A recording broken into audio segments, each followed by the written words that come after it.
This is a rare Ethiopian Orthodox Bible manuscript, handwritten in Ethiopia's sacred liturgical language. They hid this side of Jesus in the Ethiopian Bible. Mel Gibson just revealed the truth. In 2023, renewed focus on ancient texts preserved in Ethiopia uncovered details missing from the 66 books most people know. These writings present a version of Jesus shaped long before 325 AD, raising serious questions about what was kept and what was left out. The revelation that shouldn't have happened. In recent discussions around Mel Gibson, attention shifted toward lesser-known biblical texts that exist outside the commonly accepted canon.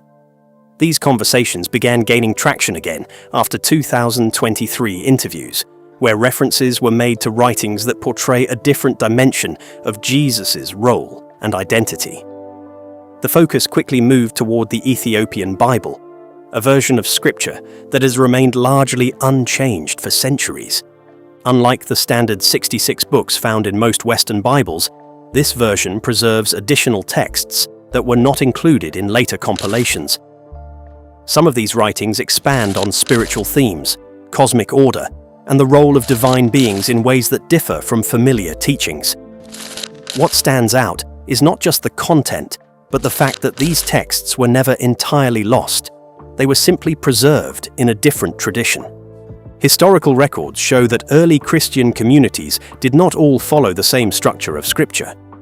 Over time, selections were made, and certain writings were excluded during key developments such as the Council Nicaea in 325 AD. These decisions shaped what became the widely accepted version of the Bible across Europe and beyond.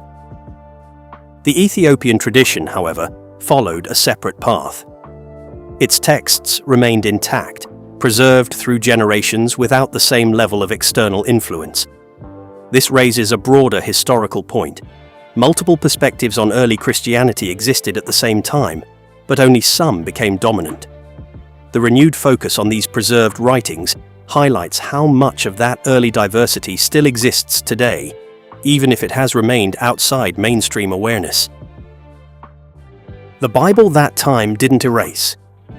The Ethiopian Bible stands as one of the oldest and most complete collections of Christian scripture, containing 81 books that have been maintained for centuries. Preserved by the Ethiopian Church, this canon developed in relative isolation, particularly after Christianity reached Ethiopia in the 4th century. This separation played a key role in protecting its texts from later revisions seen in other regions. Written in the ancient language of Ge'ez, these scriptures have remained consistent in structure and content. Unlike translations that evolved across Europe, this version retained original forms of several texts that were eventually removed elsewhere. Among them are works like Book Enoch and Book Jubilees, which provide additional context to early religious beliefs and narratives. These writings explore themes such as the structure of the heavens, the role of angels, and the relationship between divine law and humanity. While they were debated in early Christian history, they continued to be accepted within the Ethiopian tradition. This created a parallel development of Christianity that differs in scope, but not in origin. Over time, scholars studying these texts have noted that they offer insight into how early believers understood their faith before later standardization. The preservation of these writings provides a rare window into that period, showing how religious traditions can evolve differently depending on geography and historical context. The books that were left out. Among the texts preserved in the Ethiopian Bible, two stand out for their detailed and unusual content: the Book Enoch and the Book Jubilees. These writings were known in early Christianity, but were later excluded from most Western canons. The Book Enoch describes events involving fallen angels, often referred to as watchers, who descend to earth and interact with humanity. It outlines themes of forbidden knowledge, altered order, and consequences that extend beyond traditional teachings. The Book Jubilees, on the other hand, presents a structured retelling of Genesis, adding timelines, laws, and divisions of history that are not found in standard scripture. These additions reshape how early events are understood, offering a more detailed framework of divine order. During the early formation of Christian doctrine, these texts were discussed in gatherings such as the Council Nicaea in 325 AD, where decisions were made about which writings would be included. While these texts were set aside in many regions, they remained preserved in Ethiopia, where they continued to be treated as authoritative. This separation created two parallel traditions, one that narrowed its canon and another that retained a broader collection of writings. Over time, the existence of these preserved texts has provided insight into how early belief systems included a wider range of narratives than what is commonly recognized today. A different image of Jesus emerges. Within the preserved traditions of the Ethiopian Church, the portrayal of Jesus carries a broader scope than what is typically presented in Western texts. In writings maintained since the 4th century, his role is described not only in terms of teaching and salvation, but also in relation to unseen realms and cosmic authority. These descriptions connect his presence to larger structures of order that appear in earlier writings. In some interpretations drawn from texts like the book Enoch, Jesus is associated with authority over spiritual systems that extend beyond the visible world.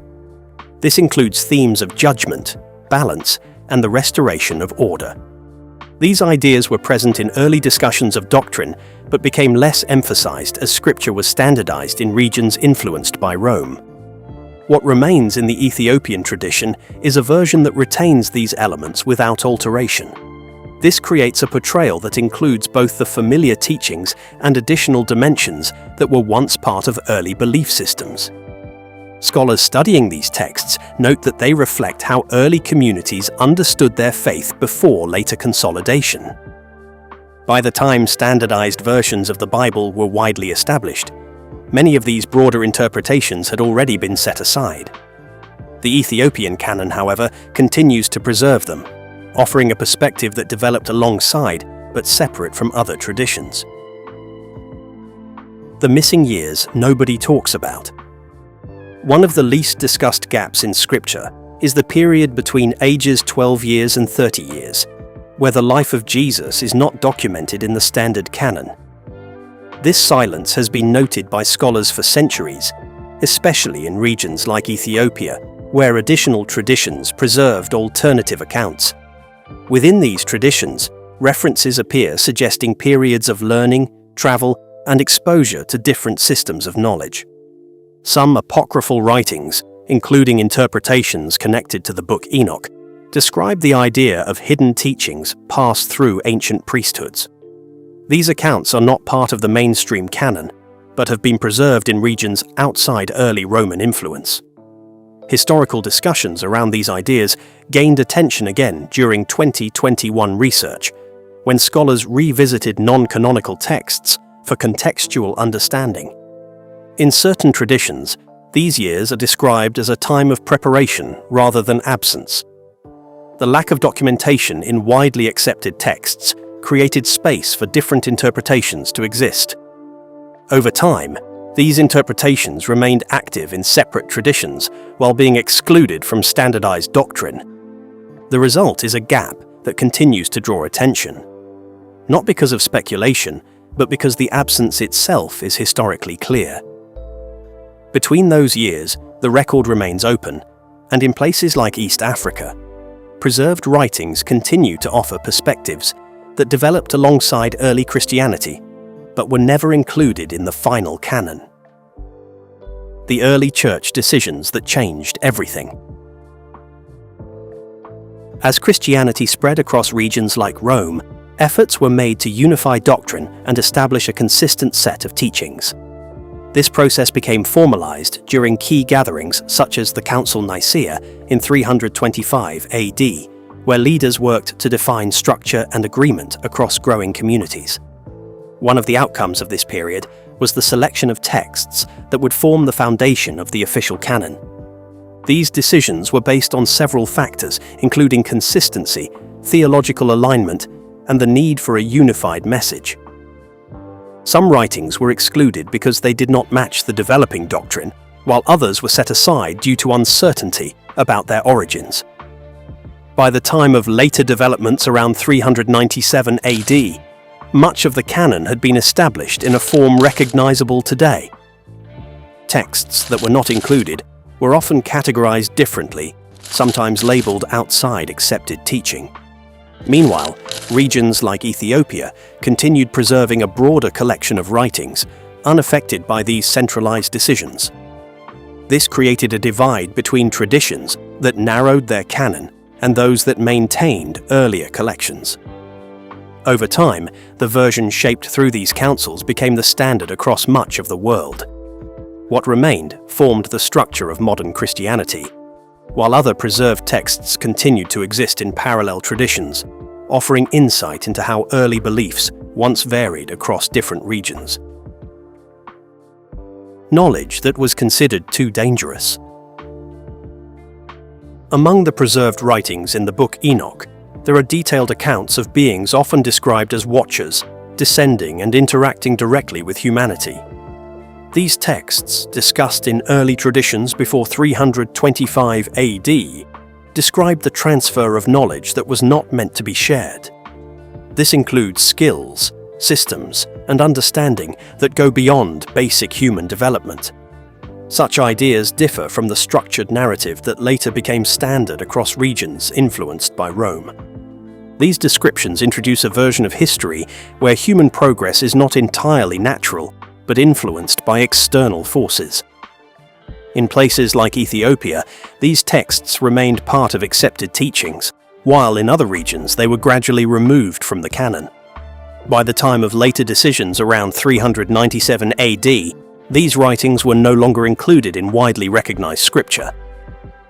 What makes these accounts significant is how they challenge established interpretations of creation and order. They present a framework where knowledge itself becomes a turning point in human history. Over time, these ideas were set aside in favor of more unified teachings, but their preservation in certain traditions shows that early belief systems once included a wider range of explanations. Ethiopia, the isolated guardian of ancient truth. Christianity reached Ethiopia during the 4th century, developing independently from the growing influence of Rome. This separation played a major role in preserving its religious texts in their original form. While other regions moved towards standardization, the Ethiopian tradition continued maintaining a broader canon without external revision. Monasteries across regions like Lalibela became centers for preserving these writings. For centuries, texts were copied by hand, ensuring continuity across generations. This process protected not only the language, but also the structure and content of the scriptures. Written in Ge'ez, the texts remained consistent even as other traditions shifted through translation and interpretation. By 2020 research, scholars had confirmed that many of these preserved works provide insight into early Christianity before later consolidation. The Ethiopian canon reflects a version of belief that developed alongside others but was not shaped by the same decisions. Its isolation allowed it to function as a record of how early teachings once existed. Today, this preservation stands as a rare example of continuity. While most traditions evolved through councils and revisions, Ethiopia retained its structure, offering a direct link to earlier forms of Christian belief and textual history. Why this matters, now more than ever. In recent years, especially after 2020 research, interest in early biblical texts has grown as more manuscripts are digitized and studied. Scholars working in places like Oxford University and other research centers have begun revisiting writings that were once set aside. These include texts preserved in regions such as Ethiopia, where the broader canon remained intact while other traditions narrowed their focus. Digital archives have made it easier to compare different versions of scripture side by side. This has revealed how certain writings were included in one tradition but excluded in another. By 2023 studies, researchers had identified patterns in how texts were selected during early canon formation, particularly around decisions influenced by 325 AD councils. As these findings circulate within academic circles, They highlight how early Christianity was not a single fixed system, but a collection of evolving interpretations. Some writings that explore themes of divine structure, knowledge, and authority were left out of widely accepted versions, while others became central to doctrine.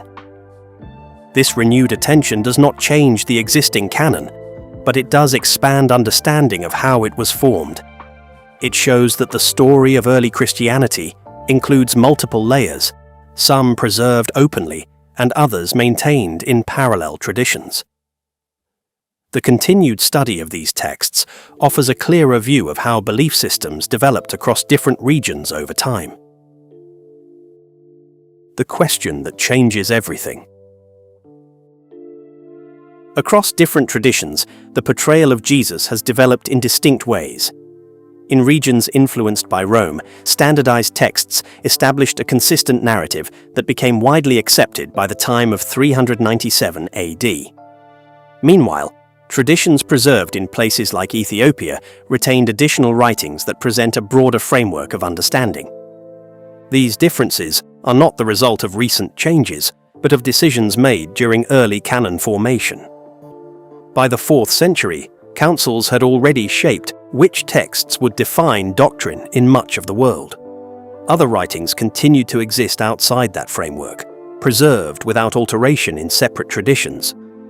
As modern scholarship revisits these sources, it becomes clear that early Christianity included a wider range of perspectives than what is commonly recognized today.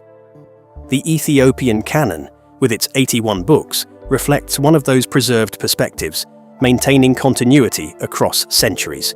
By 2023 analysis, researchers have emphasized that these differences are part of historical development rather than contradiction. They show how religious traditions can evolve differently depending on geography and influence.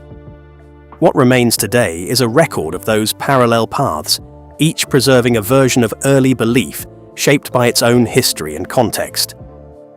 The preserved texts in Ethiopia continue to offer a version of early Christianity that developed outside the influence of Rome and decisions made after 325 AD.